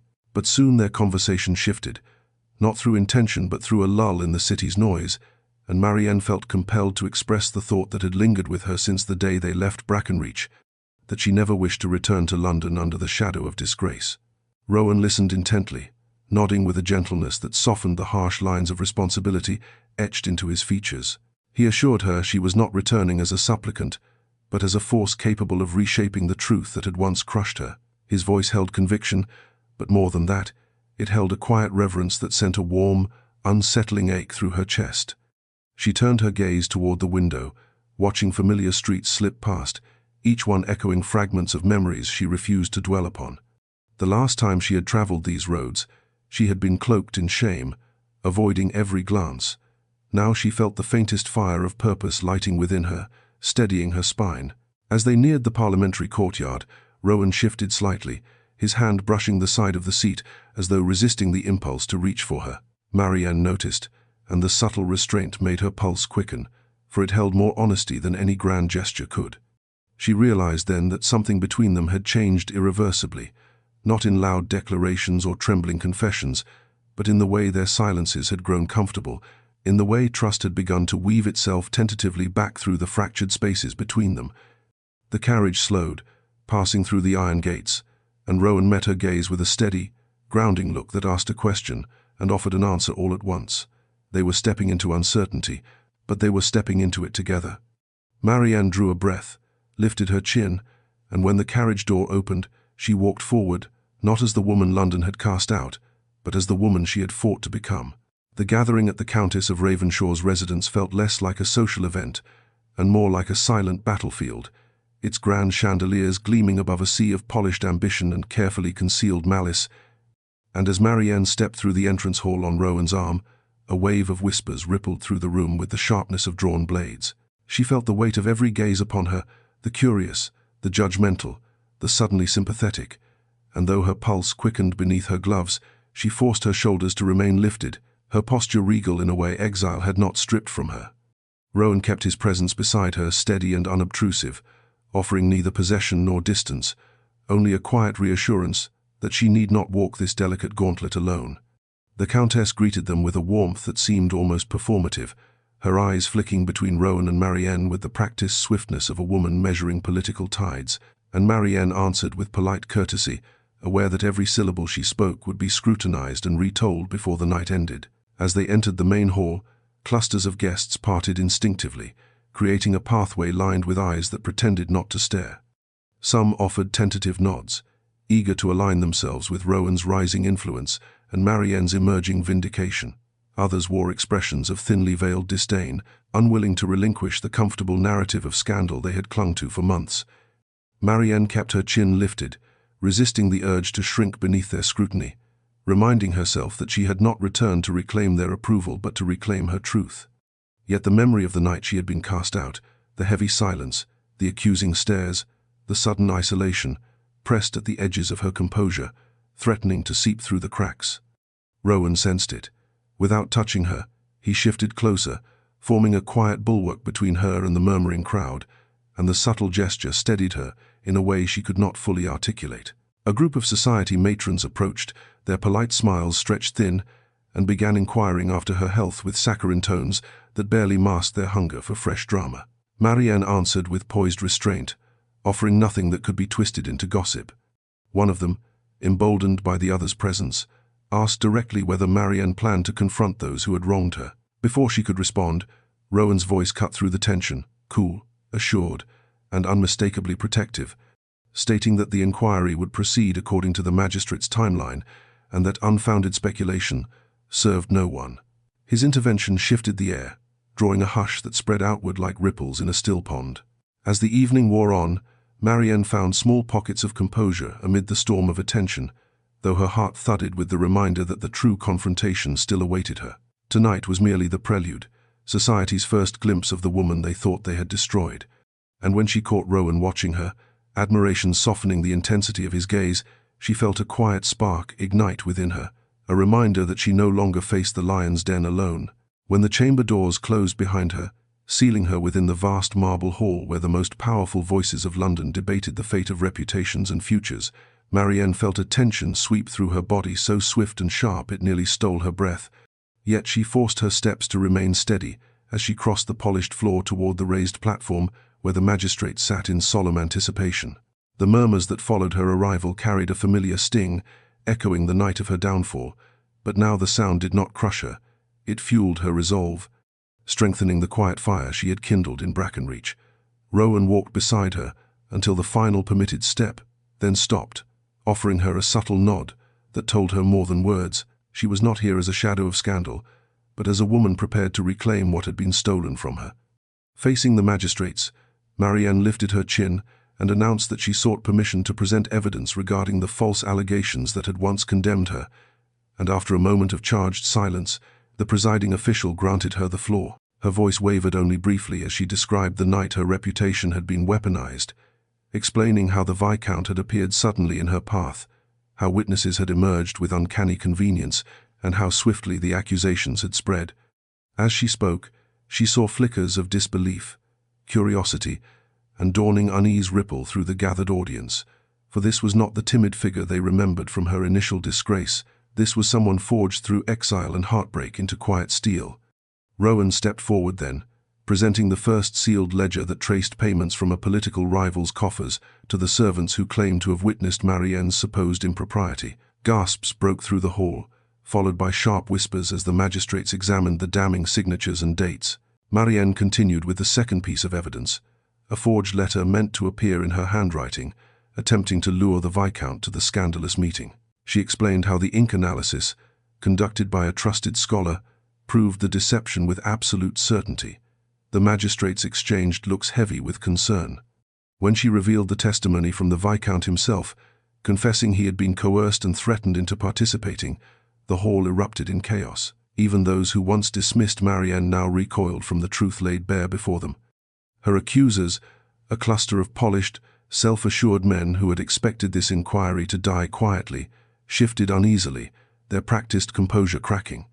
Rowan stepped closer, not in dominance but in support, offering the final packet, correspondence between those orchestrating the scandal, stating plainly that her destruction would weaken Rowan's political influence. Silence fell again, but this time it was not disbelief. It was the stunned, heavy silence of collective realization. Marienne stood in its center, her breath steady, her heart fierce, no longer the woman who had walked into exile, but the woman who now faced her enemies without trembling. And when the magistrate finally declared that justice would proceed, she felt something inside her, something wounded, something buried, begin to rise. The chamber had scarcely recovered from the shock of Marienne's testimony when the magistrate demanded that the accused parties present their defense, and the three men at the center of the conspiracy exchanged looks of brittle confidence, their polished masks cracking beneath the weight of the evidence Rowan and Marienne had unveiled. Lord Fenwick, architect of the scheme, seasoned politician, and master manipulator, rose with a theatrical calm meant to project dignity, but the tremor in his voice betrayed the pressure closing in around him. He insisted that the documents were misinterpreted, that any exchanges of coin were unrelated to Marienne's disgrace, that the forged letter must have been crafted by some jealous rival seeking to incriminate him. Yet even as he spoke, his words rang hollow in the vast hall, their practiced cadence failing to conceal the desperation tightening his expression. The magistrates pressed him for explanations, pointing to dates, signatures, and corroborated testimony, and each question corroded the authority he wielded so easily in political circles.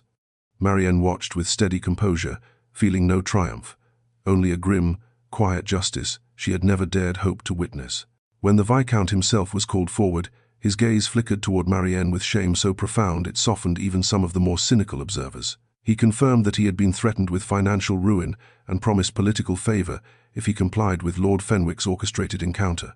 His voice cracked when he admitted he had agreed out of cowardice, though he had regretted it every day since. The hall erupted into another wave of whispers, harsher this time, and Rowan's jaw tightened as he watched Fenwick's composure erode beneath the mounting testimony.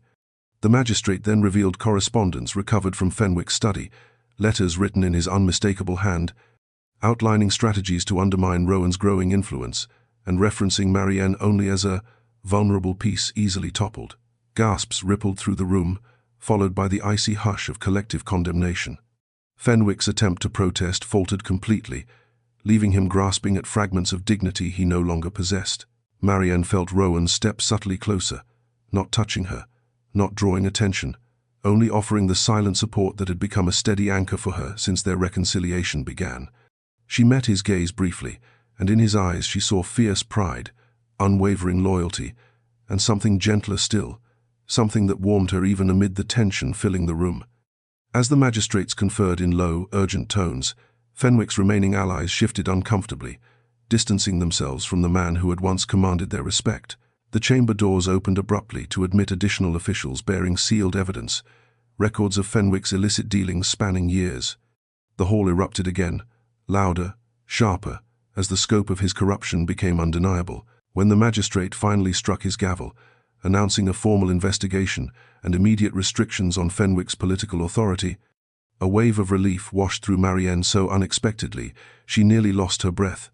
Not victory, relief. Vindication was no longer a dream buried beneath sorrow, it was unfolding before her eyes. And as she stood in that chamber, the weight on her shoulders beginning to lift for the first time since her exile, she realized she had reclaimed not only her name, but her voice. When Marienne stepped out of the chamber, the crisp afternoon light struck her with a brightness that felt almost unreal, as though the city itself had shifted in hue now that the truth had been dragged into the open. A cluster of onlookers waited along the marble steps, some drawn by curiosity, others by the irresistible allure of scandal unraveling, and as she descended with Rowan at her side, a ripple of murmured astonishment swept through the gathered crowd. She could feel their stares, sharp and assessing, yet this time they held none of the poisonous certainty that once condemned her. Instead they brimmed with a hesitant, dawning intrigue, as if London society, so quick to devour missteps, now found itself scrambling to understand how it had misjudged her so completely. Rowan seemed to sense her unease, though she kept her posture steady. He did not touch her, but he angled his presence subtly, forming a quiet shield without overshadowing her autonomy, and she felt an unexpected warmth unfurl in her chest at the gesture. Word of Fenwick's humiliation spread faster than the ink on the official transcripts. By the time Rowan escorted Marienne to the waiting carriage, several acquaintances from her former life had gathered nearby. Women who once avoided her gaze, men who had stepped aside in cold dismissal, matrons who had whispered behind their fans with venomous delight. Now they looked at her with a mixture of awe and discomfort, as though unable to reconcile the disgraced figure they had exiled with the composed, unbowed woman before them. One lady, her gloved hands trembling slightly, ventured a stilted greeting, praising Marienne's courage, as though she were offering a sacrament rather than an apology disguised in polite phrases. Marienne returned the greeting with grace but did not linger. She would not allow these sudden rewrites of history to dictate her worth again. As they traveled through the city, Rowan watched her in quiet contemplation, sensing the complex storm beneath her calm exterior.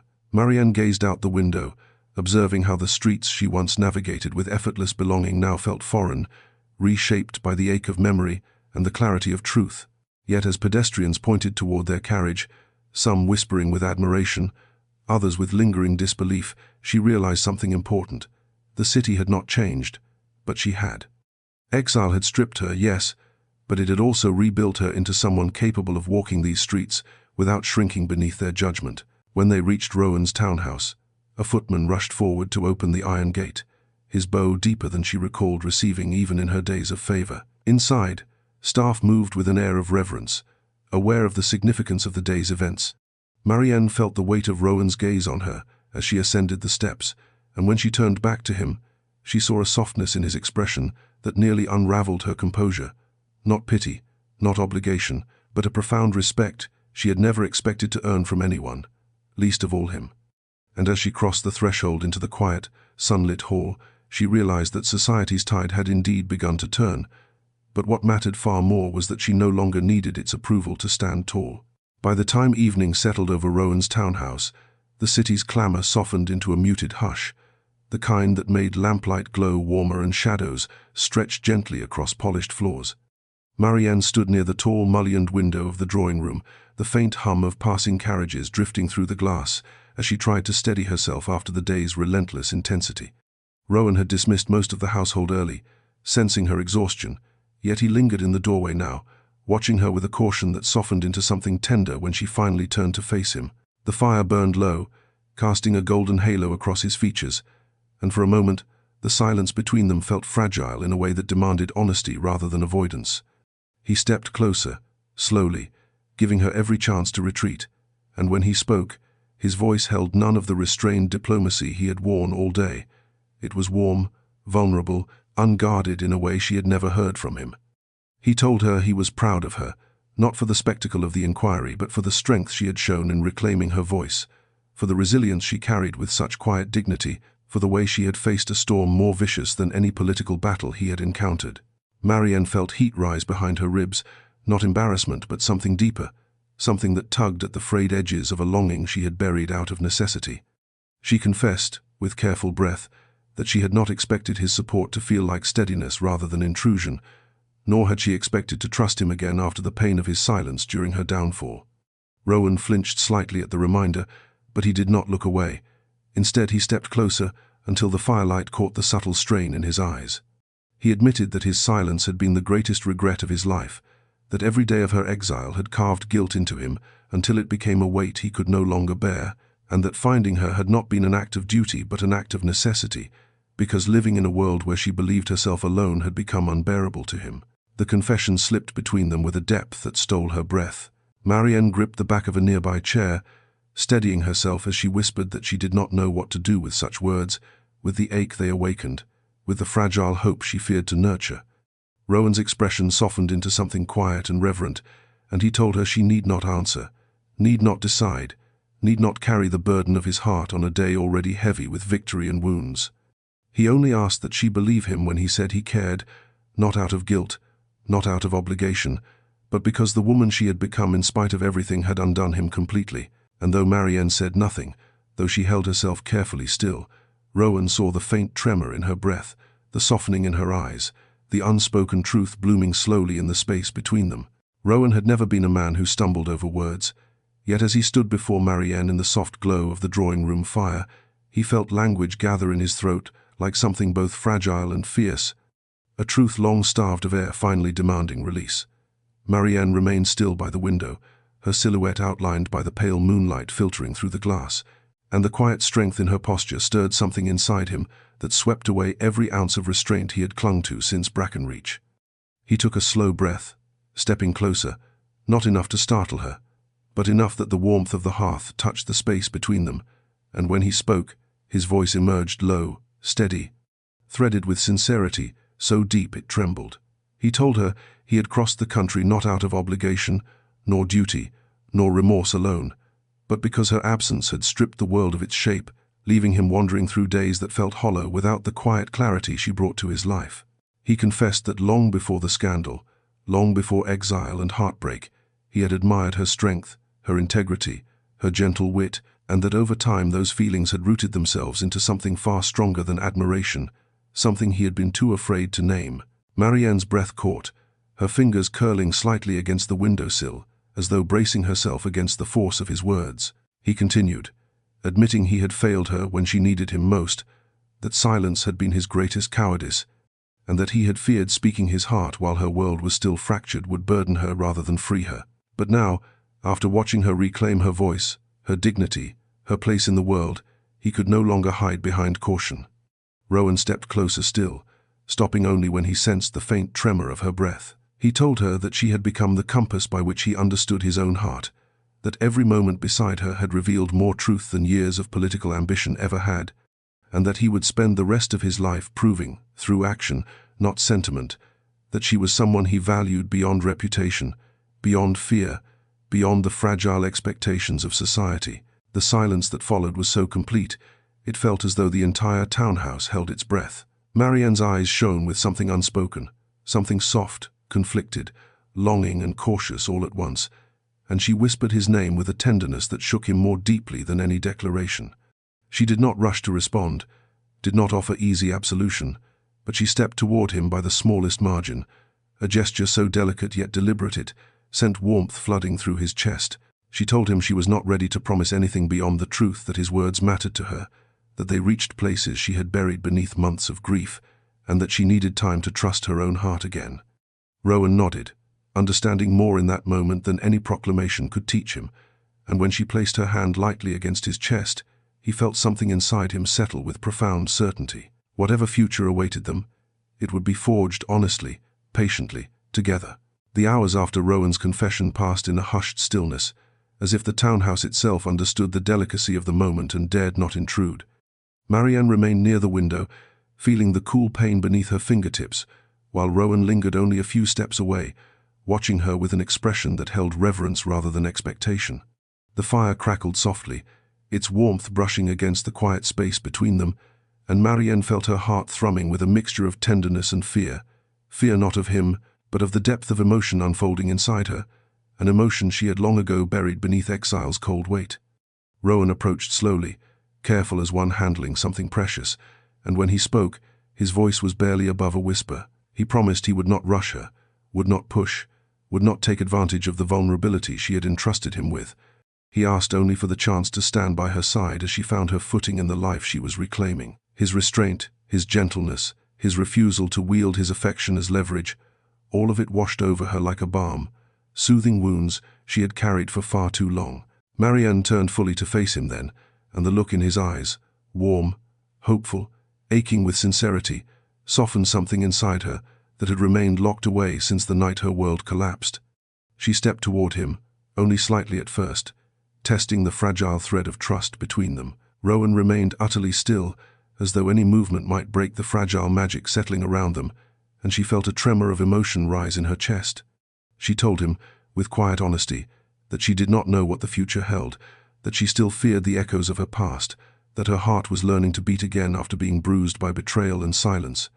But she also told him that she wanted to try, to let herself feel, to let herself hope, to allow the possibility of something new to grow where despair once lived. Rowan's breath hitched so softly she might have imagined it. When she lifted her hand to his cheek, her touch feather light, Rowan leaned into it with a tenderness that unraveled the last of her hesitation. He whispered her name, her real name, spoken not with sorrow or regret, but with wonder, and in that moment the weight of everything they had endured seemed to melt away. She rose onto her toes, closing the small distance between them, and pressed her lips to his in a kiss that was not born of desperation or sweeping passion, but of profound, quiet truth. It was warm, steady, reverent, a promise shaped not by certainty but by choosing each other despite everything. Rowan's hands came to rest lightly at her waist, grounding her without claiming her, and Marienne felt herself exhale fully for the first time in months. When they finally parted, foreheads resting together, the world beyond the window felt distant and unimportant. For the first time since her exile began, Marienne felt not broken, not lost, but seen, deeply, wholly, beautifully seen. And in Rowan's eyes, she recognized the beginning of a future neither of them had dared to imagine before tonight. The morning after their kiss unfolded with a quiet tenderness that felt almost fragile, as though the sunlight itself tread softly across the polished floors, unwilling to disturb the delicate shift that had occurred between them. Marienne awoke with a lingering warmth in her chest, a cautious yet undeniable glow that made the world appear softened at its edges, and though uncertainty still curled in the back of her mind, it no longer held the sharp, defensive weight it once carried. When she descended the staircase, she found Rowan waiting in the drawing room, his coat already on, documents spread across the table beside him.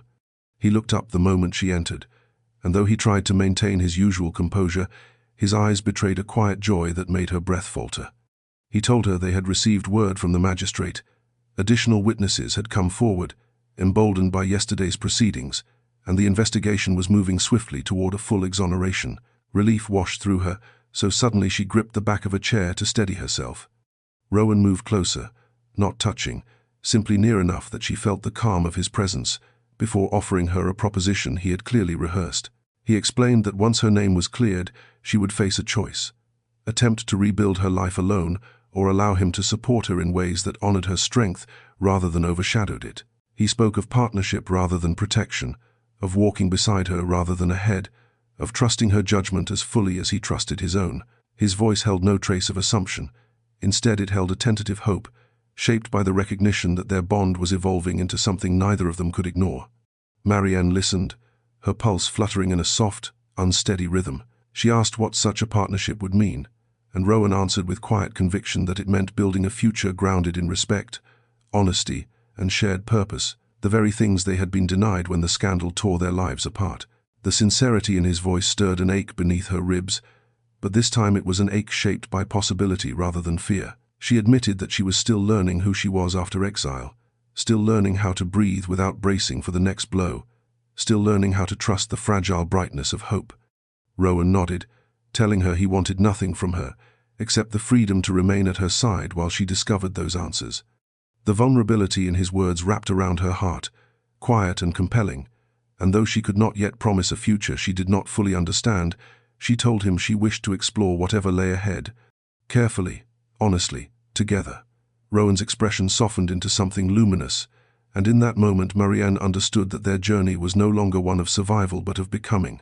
2 days later, Marienne stood once more before the magistrate's hall, though this time the heavy stone building seemed to hum with a different kind of energy, anticipation rather than hostility, collective breath rather than sharpened judgment. Word had spread across London that the inquiry had reached its final stage, and the crowd gathered along the steps buzzed with restless curiosity. Some faces she recognized, women who once crossed the street to avoid her, gentlemen who had dismissed her with cold precision, matrons who had delighted in her humiliation. Now they watched her with wide, unsettled eyes, as though uncertain whether they were witnessing justice or the unsettling revelation that their certainty had been built upon lies. Rowan walked at her side with steady, measured steps, offering his presence rather than guidance. Marienne felt the tremor beneath her ribs, but forced her chin higher, for she had not endured exile and disgrace, only to shrink now that truth awaited her. Inside the chamber, the magistrate spoke with grave formality, reviewing the compiled evidence with a clarity that brooked no dissent. Each forged letter, each coerced witness, each ledger marked with damning payments was entered into the official record, and as the final statement was read aloud, the room fell into a silence so complete, Marienne could hear her own pulse rushing in her ears. The presiding magistrate then announced the conclusion. Lady Marienne Ashcombe was cleared of all wrongdoing, the accusations declared malicious and unfounded, and her standing restored before the law and society. A swell of whispered reaction rippled through the hall, shock, relief, mortification, and something almost reverent. Marienne's breath left her in a slow wave she had not realized she had been holding for months. Rowan turned toward her, his expression softening into quiet pride, but he made no movement to claim the moment. It belonged entirely to her.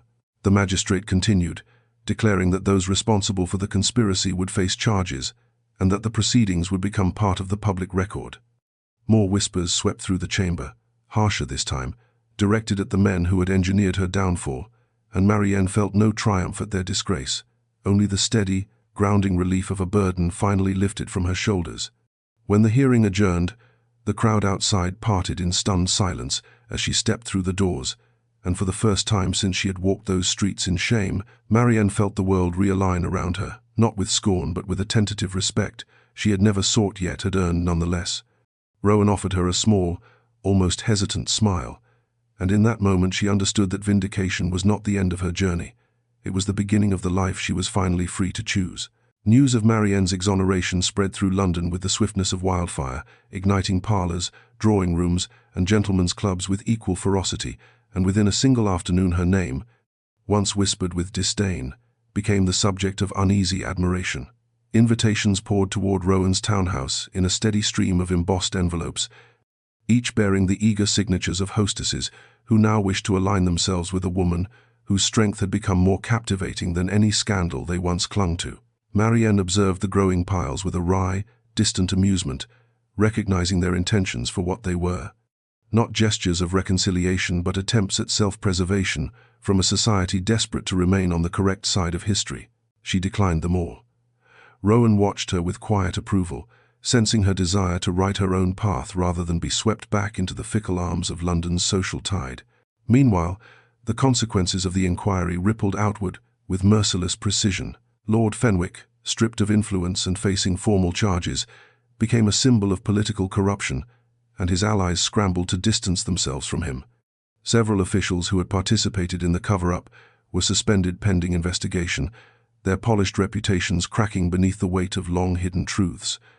Marienne felt a strange mixture of vindication and sorrow as she read the reports.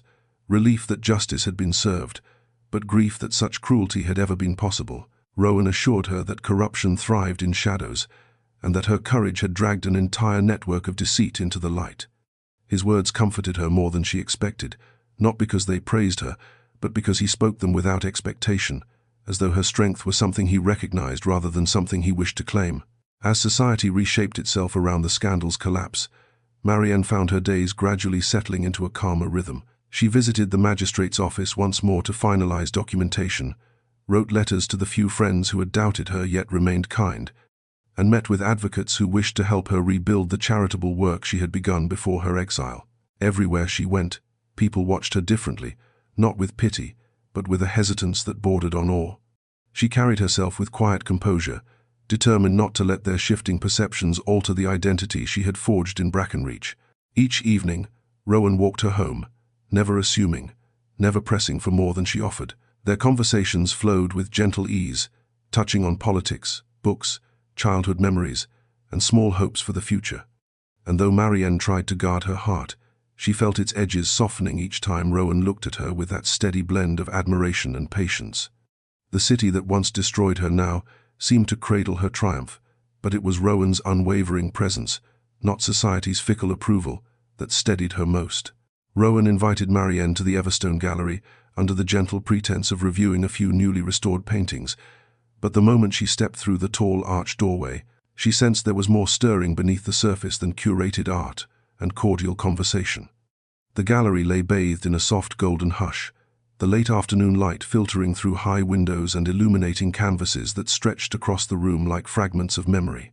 Marienne moved slowly between the frames, her fingertips hovering just above the vivid strokes of color, losing herself in scenes of wild coastlines, moonlit gardens, and distant cities she had once dreamed of visiting. Rowan watched her with quiet admiration, his hands clasped behind his back, as though grounding himself against a tide of emotion he had not yet dared to navigate fully. When she paused before a portrait of a woman standing alone on a cliff, wind shaping her silhouette into something both fragile and unbreakable, Rowan stepped beside her, his voice low as he confessed that he had purchased the painting shortly after her exile, not because it reminded him of sorrow, but because it reminded him of resilience. The admission unsettled her in a way that felt warm and trembling all at once. She turned to him, her breath catching at the sincerity etched across his features, and for a moment neither of them spoke.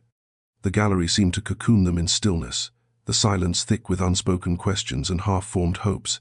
Rowan hesitated, then asked whether she had truly forgiven him, not the circumstances, not the city, but him. Marienne felt the familiar weight of that question settle into her chest, but instead of retreating from it, she let herself lean into the truth she had been circling for days. She told him she had not forgiven him all at once. Forgiveness had come in quiet increments, through his patience, his honesty, his willingness to stand beside her without demanding anything in return. She told him that what she felt for him now was not born from gratitude or dependence, but from a slow rebuilding of trust that felt more precious than anything society could offer. The look that crossed Rowan's face, part disbelief, part fragile joy, pulled her toward him with a force she no longer wished to resist. He lifted a hand, stopping just short of her cheek, giving her every chance to withdraw. She didn't. Marienne closed the remaining distance, pressing her lips to his in a kiss that carried both tenderness and certainty, a quiet, breathtaking affirmation of everything they had endured to reach this fragile moment. Rowan's hand settled lightly at her waist, holding her as though she were something luminous and irreplaceable, and when they finally parted, the world seemed to pulse with new meaning. Inside that sunlit gallery, surrounded by portraits of distant lives, Marienne realized she had finally stepped into her own. The days that followed their kiss in the Everstone gallery unfolded with a quiet, luminous steadiness, as though the world itself had softened its edges to make room for something new between them, something fragile, hopeful, and undeniably real. Marienne found herself moving through the city with a lightness she had not felt since before the scandal, no longer bracing for hidden barbs or veiled mockery. Instead, she carried the knowledge of her vindication like a quiet flame, warming her from within. Rowan accompanied her often, though never with the possessive insistence she once feared. He walked beside her as though partnership was something natural, something earned, something he cherished rather than claimed. Their conversations deepened, branching into territory they had never dared touch in their previous lives. Regrets, ambitions, childhood fears, moments of vulnerability, neither had entrusted to another soul. And though she still felt the occasional tremor of uncertainty, Marienne sensed that trust no longer felt like a precipice. It felt like a path, slowly unfolding beneath her feet. When Rowan invited her to dine privately with him in a secluded garden behind the townhouse, she expected another evening of gentle companionship and careful conversation. But as lanterns glowed among the ivy and the soft murmur of a fountain filled the quiet, she sensed a weight to the moment. Rowan stood beside the table, his usually steady hands betraying the faintest tremor, and when she took her seat, he drew a slow breath that seemed to steady more than his lungs. He told her he wished to speak openly, fully, about their future, not with the urgency of a man desperate for reassurance, but with the courage of someone ready to place his heart in her hands. He confessed that the weeks since Brackenreach had changed him, unraveling old fears and revealing a truth he could no longer deny, that she was no longer woven merely through his regrets, but through his hopes. Marienne felt her pulse quicken, her breath catching as she listened. He spoke of wanting a life built beside her, shaped not by the expectations of society, but by the quiet strength they had cultivated together. Yet he made no demands, no assumptions. Instead, he offered her choice, true choice, telling her that whatever she desired, whether a future with him or a path entirely her own, he would honor it. The sincerity in his eyes stole the breath from her chest. For years, her life had been shaped by others' decisions, others' judgments, others' cruelty. Now, for the first time, someone she cared for deeply was offering her freedom rather than direction. She reached across the table, letting her fingers rest atop his, and she told him softly that her future no longer felt like something she feared, but something she wished to build, slowly and intentionally, with him. Rowan's expression fractured into relief so profound it felt like dawn breaking. Spring settled over London with a gentleness that felt almost symbolic, as though the city itself wished to usher Marienne and Rowan into a season untouched by shadows. The harsh winds of winter had softened into mild breezes that carried the scent of blooming wisteria, and the townhouse garden, once quiet and understated, now shimmered with new life.